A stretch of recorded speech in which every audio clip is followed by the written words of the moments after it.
അവസാനമായിട്ട് അദ്ദേഹവും നമ്മളെ വിട്ടുപോയി. മലയാള സിനിമയുടെ ഒരു തലതൊട്ടപ്പൻ തന്നെയാണ് നമ്മുടെ ശ്രീനിവാസൻ.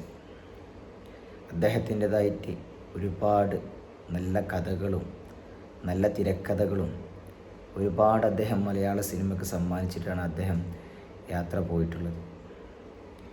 നമ്മുടെ 80-90 കാലഘട്ടങ്ങളിലെ ചിരി പകർത്താൻ അദ്ദേഹത്തെ തന്നെ സ്വയം വിമർശിച്ചുകൊണ്ടുള്ള ഒരുപാട് ചിത്രങ്ങൾ അദ്ദേഹം ചെയ്തു.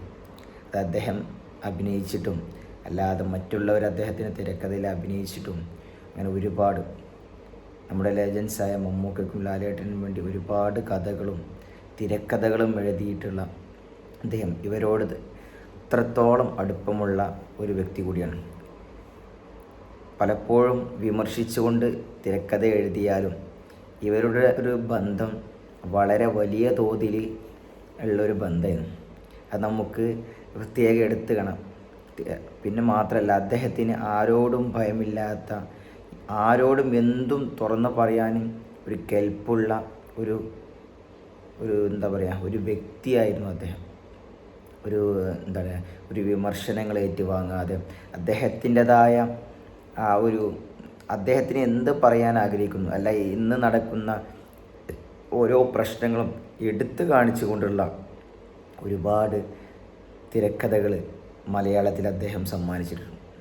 48 വർഷത്തോളം മലയാള സിനിമയിൽ അദ്ദേഹത്തിൻ്റെതായ കഴിവ് അദ്ദേഹം പ്രകടിപ്പിച്ചിട്ടുണ്ട്.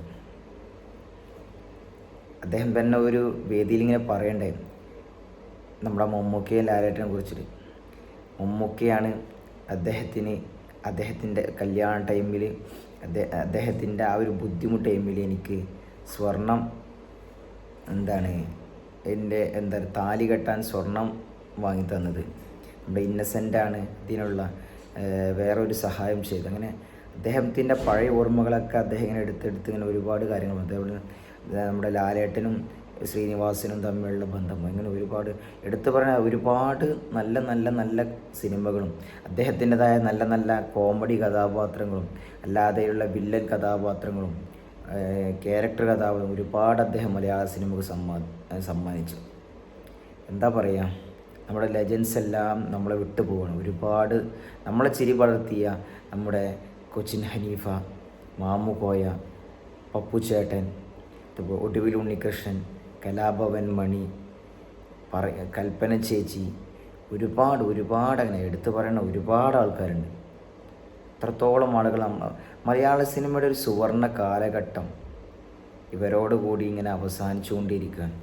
ഇനി പുതിയ ഓരോ തോട്ട്സുമായിട്ട് വരും. നമ്മുടെ ആ പഴയ ഒരു നമുക്കൊരു സിനിമ എന്നൊരു സംഭവം ഒരു എന്താ പറയുക, നമ്മളായിട്ടൊരു കാണുന്ന ഒരു സംഭവം അതൊക്കെ ഇല്ലാതാവുകയാണ്. എന്തായാലും അദ്ദേഹത്തിന് ആദരാഞ്ജലികൾ അർപ്പിക്കണം.